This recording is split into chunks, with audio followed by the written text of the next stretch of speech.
پیش کرنے جا رہے ہیں، سمجھ لیجئے یہ محدث رسالہ ہے اور یہ 318 نمبر ہے جو کہ اہل حدیثوں کے ہاں سے نکالا جاتا ہے، اور اسی رسالے کے اندر باقاعدہ جب شہید کربلا کے نام سے سیدنا حسین اور شہید کربلا اس ٹاپک کے ساتھ انہوں نے جب ایک سمجھ لیجئے مناظر اسلام عبد القادر روپڑی رحمۃ اللہ علیہ کے بڑے بھائی حافظ اسماعیل روپڑی کے کا سمجھ لیجئے وہ نکالا کالم یا پھر ان کا تحقیقی مقالہ، تو اس کے اندر بھی جس وقت انہوں نے کربلا اور امام حسین سے متعلق باتیں کی اور ایون بدعات جو اس سے متعلق ہیں ان کا بھی رد پیش کیا، اہل تشیع کے خلاف بھی یہ چیزیں پیش بھی کی اور اہل سنت کے ہاں بھی جو موضوع روایات ہیں اس حوالے سے وہ بھی پیش کی، تو اسی کے اندر سمجھ لیجئے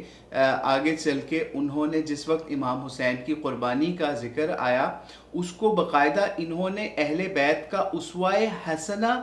قرار دیا، ٹھیک ہے، اور باقاعدہ سمجھ لیجئے انہوں نے یہاں پہ اسی شعر کو جو اسلام زندہ ہوتا ہے ہر کربلا کے بعد، وہ امارت یزید جہاں پہ شروع ہوئی اس کے آگے مسلم بن عقیل کی شہادت اور دیگر حضرت حسین کے سفر کربلا، یہ سب چیزیں لکھنے کے بعد نا جہاں پہ سمجھ لیجئے یہ بات آئی کہ جس کے اندر امام حسین کے حوالے سے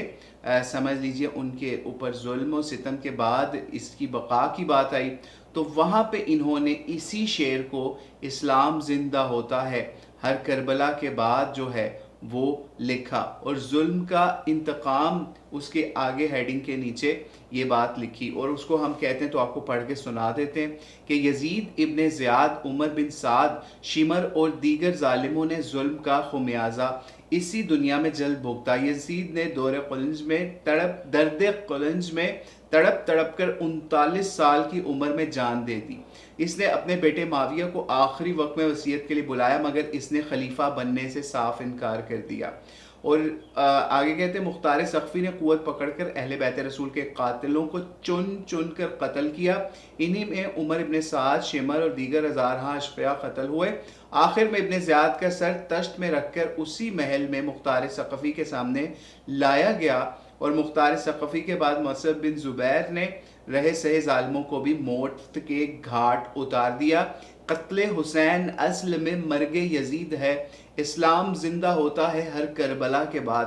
یعنی ظلم کا انتقام لکھ کے اس کے نیچے اسی شعر کے ساتھ اپنی تقریر کو ختم کریں، اور آگے امام حسین کے حوالے سے اسی اہل حدیث عالم دین نے کیا لکھا؟ بھائی روپڑی خاندان یا روپڑی جو اہل حدیث گزرے ہیں نا،